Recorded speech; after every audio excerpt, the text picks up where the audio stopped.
Ladies and gentlemen, boys and girls, we are back with another one. It is Brian S. Arnold, your host, with another episode of the Authority Project. And I'm here with my new good friend, Danna Olivo. And she is here, she says, to show us what to expect when expecting a business. Is that right, Danna? Yes, it is. I'm the business birthing specialist. Awesome. And she's here to tell you how to do this right. Okay, well, we shall see, though. We shall see, Danna, what you can do for us today on this special episode of the Authority Project. All right, ladies and gentlemen, boys and girls, feast your eyes and tune your ears. It's that time again. We are live with another episode of The Authority Project. It's the video podcast streamed on Facebook, YouTube, Twitter, and Periscope, where we talk to digital marketers, business coaches, and creators of all kinds on how they've built authority in their field and how you can mimic their success. Developing authority, building your audience, and attracting better clients to your own business. Now, without further ado, let's bring to the virtual stage your host, Brian S. Arnold. All right, we are back with another one. It is Brian S. Arnold here, and this is the Authority Project. You are the project we want to sell. What do we want to do? We want to make sure that you're doing amazingly well in your business today. And we have the perfect person to show you how to do that. Danna, how you doing today? I am doing great. Wonderful. Thank Awesome. you. Awesome. Honored to have you here. We had some scheduling conflicts of my own, and she was so gracious to still be on here at a different time. So I appreciate that so much. So let's get started. We're on a roll here, Danna. Let's tell us who you are. Who is Danna personally and then professionally? Oh my goodness. Okay, so as Brian said, my name is Danna Olivo, and I am a business growth strategist. I work primarily with micro small businesses. These are businesses that are generally 10 employees or less. And they have a good product or service, but they haven't quite figured out how to build that infrastructure for success around their product or service. And that's where I come in. I educate, I mentor, I coach, and I have an e-learning environment that is designed to teach. Awesome. So, and who was Danna the person personally? Who I let's see. I am the oldest of 7. Wow. I have 6 other siblings, 6 girls and 1 boy. The boy is the last one, and I'm the first one. Awesome. That is amazing. And I am a wife of 37 years. Wow. I have 2 children, one 41 and one 32, and 4 grandkids. Awesome. So, yes. So I love that. Big family. That's great stuff. Yes, Great stuff. yes. So one more customary question I ask all my guests is, what about a daily routine? What do you have a daily routine to share? I do. You have to have a daily routine when you do what we do, especially as entrepreneurs. If you can't manage your schedule, you're in trouble. Yeah. So the first thing I do, I spend about an hour and a half in the morning just reading, just waking up, and I read and just kind of relax so that I can jump into my day. I usually will start my day about 7 o'clock after, I'm up at 4 o'clock. So Wow. Okay. Yeah. 4:30 in the morning. That's Okay. when I'm most creative. But I start my business day about 7 o'clock, and typically I'll go through my emails, respond to my social media, do all my social media and everything. And then it's back to back to back to back meetings and podcasts and and just everything, it's just nonstop. So by the time I'm done at the end of the day, which might be 9 o'clock at night sometimes, Wow. I'm ready to relax. Yes. I'm ready to relax. I go Awesome. soak in the tub, read some more. I like that. I like how that sounds. Oh yeah, no, you have to spend time for yourself, as As a business entrepreneur, it's important for you to understand that you can have your own business that's a job, or you can be an entrepreneur. Okay. And that is what MarketAtomy is all about, is to teach early stage businesses how to balance entrepreneurship and your personal lives by bringing that education and that skill knowledge to you, so that you're not spending countless hours chasing the rabbit, Yeah. per se. Yeah. Yes. Awesome. Yes. So let's get into it. I want to start with the 5 stages of early stage growth. If you have that in your mind, I'm sure you know that like the back of your hand. So let's start there, and I'll just kind of sift in any kind of questions I can in between there. Does that sound good? Sounds great. Let's start with number 1. Go right ahead. Okay. So there are 5 phases to growth in any business, whether you're a solo entrepreneur, an existing business, or a large corporation. And those 5 stages start with the see it phase. The see it phase is your napkin stage. This is where you come up with the idea of the business that you want to start. Okay. This is generally when you're the most motivated. You think that, okay, I've got this tremendous app. I know I can make money at it. Or, I've got this book I know I can write and I can make money at it. First of all, let me just tell you, you can't make money writing books. No, no, that's a no. Correct. But Yes. it is a credibility tool.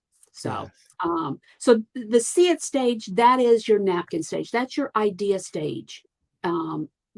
That's one of the more exciting stages. Okay. Now, once you have that idea, you want to make sure that you're going to be able to sell that idea or that product.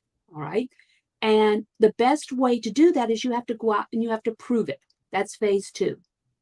Okay. So you need to go out to your market. You need to, talk to your target market and find out, are they willing to pay the price that you need in order to make the profit that you want to be able to build your business? Because you don't want to go on to stage 3 or phase 3, which is the build it phase. This is the phase where the business starts coming together. All right.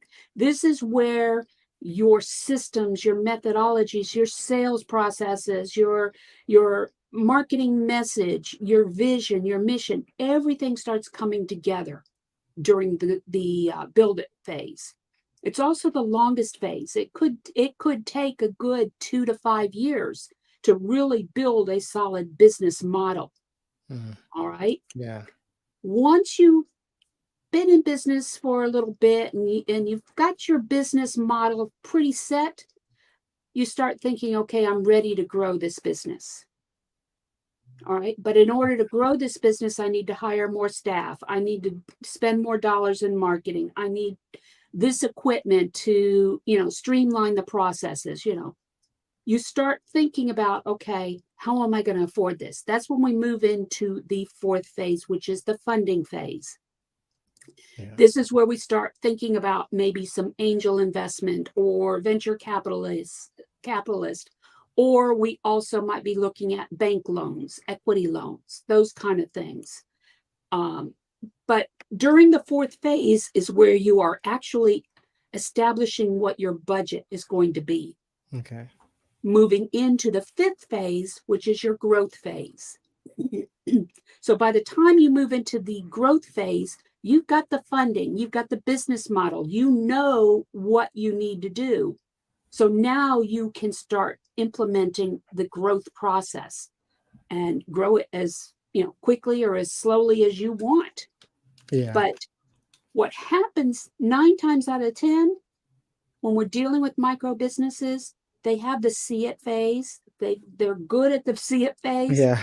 They don't do the prove it phase. Very seldom do they do the prove it phase.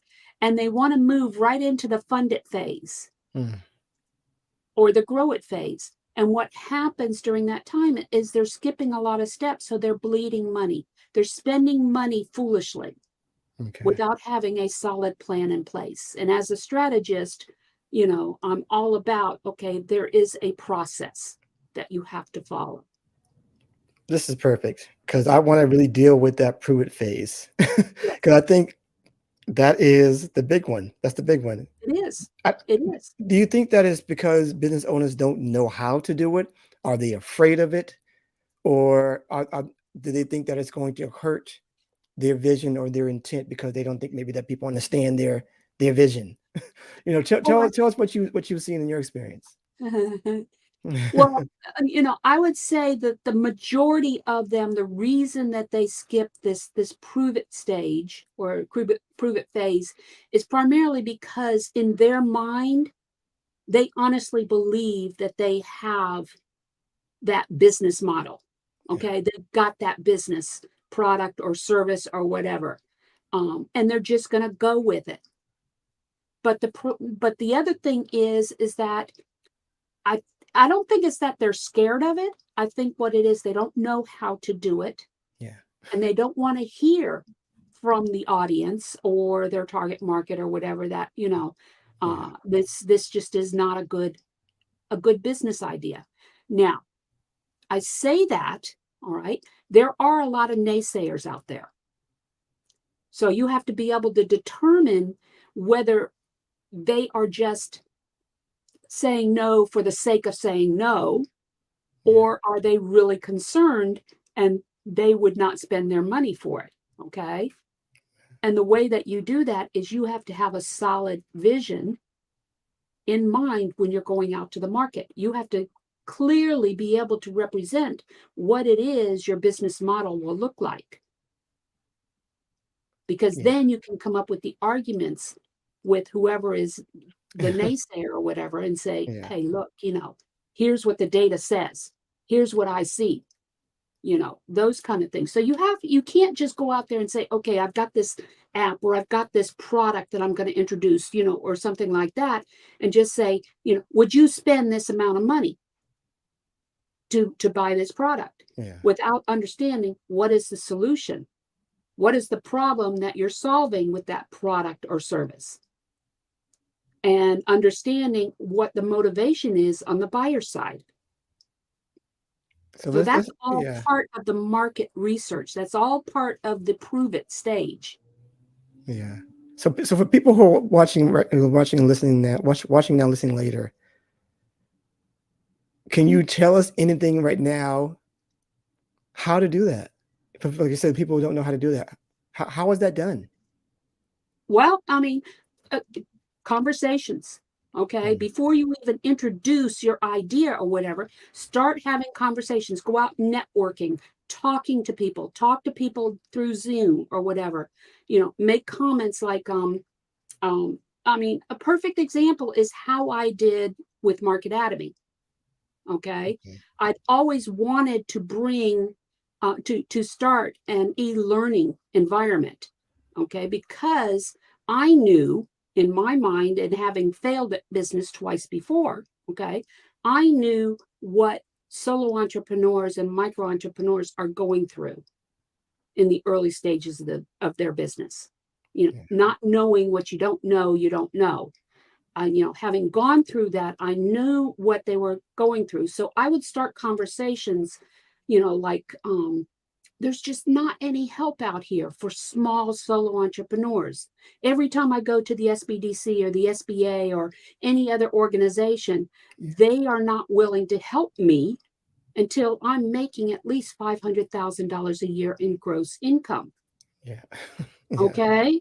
Right. Right. And that's a second stage business is what that's considered. Your first stage businesses, which is where we are as far as micro business owners, we're either making no revenue, we're pre-revenue, or we might be making 100 to 125,000, maybe 50,000. Okay. In revenue. We're still building our business and we're still a solo or micro entrepreneur wearing many hats. Yeah. All right. So it's the chicken and egg syndrome. You can't get the help you need from the organizations that have been established to help small businesses. Now, keep in mind, the SBA defines a small business as 500 employees or less. Really? That is not a small business. No, no, you not at know. all. No. So what about those micro entrepreneurs that only have maybe 2 or 3 people? Those are the people who are failing. Yeah. Those are the businesses that are failing. Yeah. Those are the ones that need help. If we're going to make it so easy to start a business, you go out, you get a business license, you might file with the state of Florida, and you're in business. Right.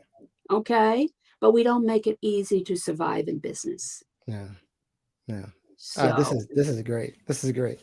This is great. So how do you, just one of my questions is, how do you fully believe in the, like in your decisions? Like, cause I can see where you're like you're saying, they you have that great belief in the beginning, you have this great product, and then after a while you start to not believe in that product anymore. You've got you don't see the response that you want, and you start to like everything else, you just see like, this is not going to work. Let me try something else. How how do you get past that? How do you get past that feeling where after 90 days you're ready to quit, where it should be much right. long, should be much longer, Yeah. long-term thinking on what you're trying to do? And I could hear my husband in the background saying the same thing to me, because I'm one of these people who, I have the big dreams. Okay. Yeah. I'm a big picture person. And so, in answer to your question, okay, that's where strategic planning comes in place. Okay. Because if you are a small micro business owner and you've got this big dream, like my big dream is ultimately, I want to make a positive impact in the number of failed businesses in the US. Okay. And by doing that, I believe that by decreasing the number of failed businesses in the US, it's only going to improve our GDP as more money is pumped into the economy, improve our labor force as more people are hired. All right. No more employees are hired. And then finally, it's only going to improve the psyche of the business owners, because those business owners that fail, a lot of times they have a lot of self-doubt, and it also reflects on their families. Yeah. A lot of times their families are affected, quite a bit too. So it's only going to have a positive impact on that, so that our younger kids can see how they can become entrepreneurs later. Yeah. All right. So by having a strategy where you have your big goal, but you break it down into smaller goals. Yeah. All right. Then it's not as daunting. Yeah. And you Yeah. can look at it and say, okay, for the next 12 months, this is what I'm going to do to work towards my big goal. What happens is at the end of 12 months, you realize how far you've gotten. You've taken a major step towards that big goal. The next year, it's another big step, another big step. That's how you avoid that burnout, that and coaching and mentoring. Yeah. You need that outlet. You need to be able to have somebody that you can vent to. Yeah. Yes. Definitely. Yes. Oh my So I hope gosh. that answered your question there. Yes. And this is like the last couple questions here, but I know that you, and don't get me wrong, I know that you believe in sequencing, being in the right sequence Yes, and for sequencing. things. Yeah. And I know you talked about, like, we probably already talked about that with the five phases. But Yes. tell us again how important it is to be in the right sequence when you're building and growing your business. How important that is. Well, I call I'm a sequencing strategist rather than just a regular strategist. Okay. What a sequencing strategist does, all right, is we look at all the different avenues and we look at what could happen ahead. All right. None of us could have prepared for COVID. No. All right. Yeah. When COVID started, before COVID, I was doing seminars, I was doing, conferences, I was doing one-on-one with my clients. Naturally, COVID stopped that. All right. Yeah. And with that revenue stopped, I said, okay, what am I going to do? And it was at that time that I said, okay, I'm going to sit down and until this is over, I'm going to build my e-learning environment. So for the next 18 months, that's what I did. I built this environment so that I could launch it, which we're getting ready to go to market with it. So where I'm going with this is the sequencing aspect of it. What we do is we look ahead and we say, okay, what happens if this happens? Okay, we're on our trajectory towards our goal, but if this happens, how are we going to mitigate that? So we might be planning a couple of avenues or roadmaps to go around that. Okay. If that happens, if there's a hurricane that happens, if let's say the economy tanks, which we're coming up on another round, what do we do if the economy tanks? Right now with MarketAtomy.Academy, COVID, although it did stop the one-on-one, what it did was it opened up a whole new avenue for me with this e-learning environment, because we've had over an 80% increase in new business license applications here in the U.S. Okay. Yeah. These are all, displaced workers. They are corporate entities that have decided I am not going back into corporate America because I'm not going to be forced to be immunized, things like that. I'll go out on my own. Yeah. It might be corporate workers that have decided, look, I'm not going to be able to support myself in retirement. Yeah. I've got to start thinking about how am I going to earn my money so that I can continue earning money during retirement. These are all different avenues that they're going to be taking. Yeah, definitely. A lot of people with a lot of thoughts over the past year, really thinking about everything. Yeah. Yeah. No, that's Awesome. exactly it. I'm getting ready to do a 4-part workshop series right after the first of the year. It's a 12-month annual strategic planning process. Wow.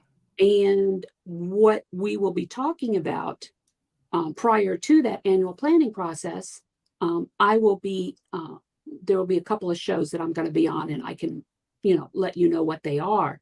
But basically, we're going to be talking about, okay, what are the trend changes we've seen over the last 18, 20 months that are going to affect our planning for 2022? Okay, how can we plan when we don't know what's going to happen next year?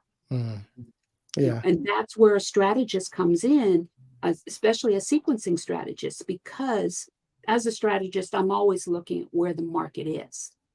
Okay.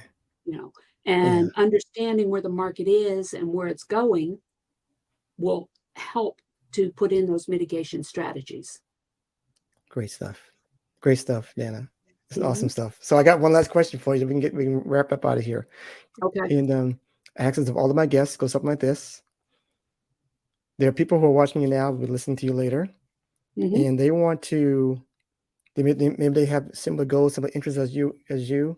They want to do the same thing as you are, helping young entrepreneurs or solopreneurs, small business owners grow and build. Can you tell them, and I'll put you front and center, how to become an authority in this space? Oh my goodness.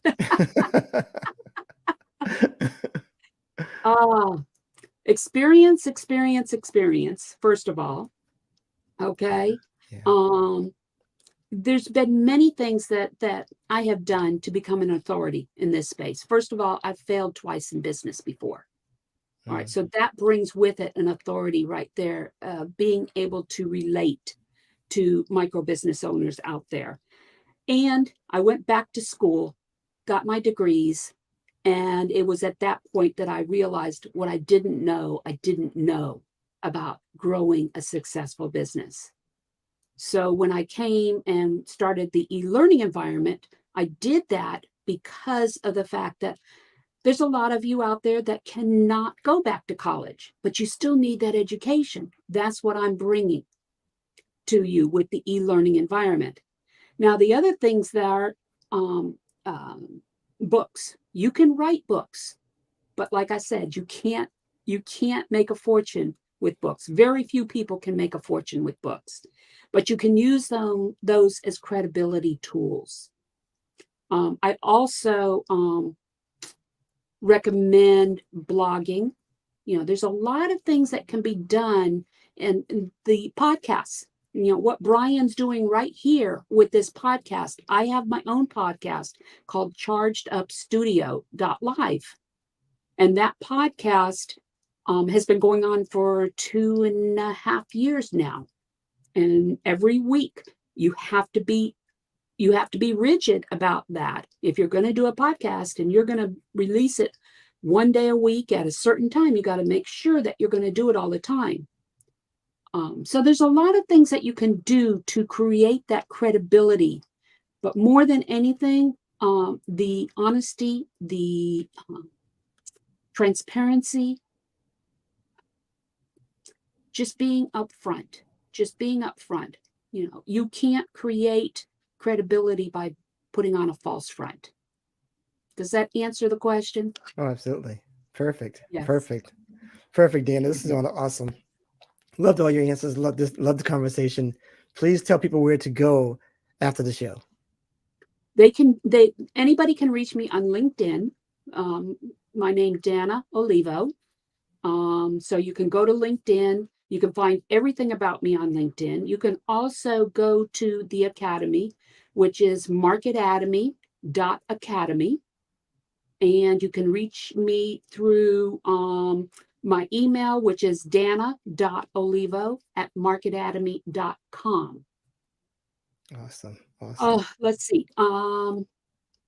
The other thing is if you want, you can reach out to me at my email or any other way. Let me know that you saw us on Brian's show, and I have a free ebook called What to Expect When Expecting a Business. Awesome. Great stuff. I appreciate that. Thank you so much, Danna. This has been great. It's been great. I'm honored to have you on the show again. Thank you so much for accommodating with the schedule change, and look forward to all the things that you have with this academy. Look for. Yeah. So I think that is amazing, and I definitely want everybody to get and hold of this person here. She's the real deal, obviously. So take care, everybody. And as I always say, remember, build it, share it, and they will come. We'll see you next time. We're out of here. Thank you. Bye. Thank you. And that's a wrap for this episode of The Authority Project. Thanks so much for tuning in. And if you like what you heard, we want to hear from you. Subscribe, rate, and give an honest review. Share and tell your friends so they can hear too. And for even more authority building tactics, be sure to sign up at theauthorityletter.com. Get free weekly content and ongoing digital product giveaways to help you on your entrepreneurial journey. We certainly hope you got a key takeaway, or maybe an aha moment from today's broadcast. Just remember, it's your authority. Build it, share it, and they will come. Until next time.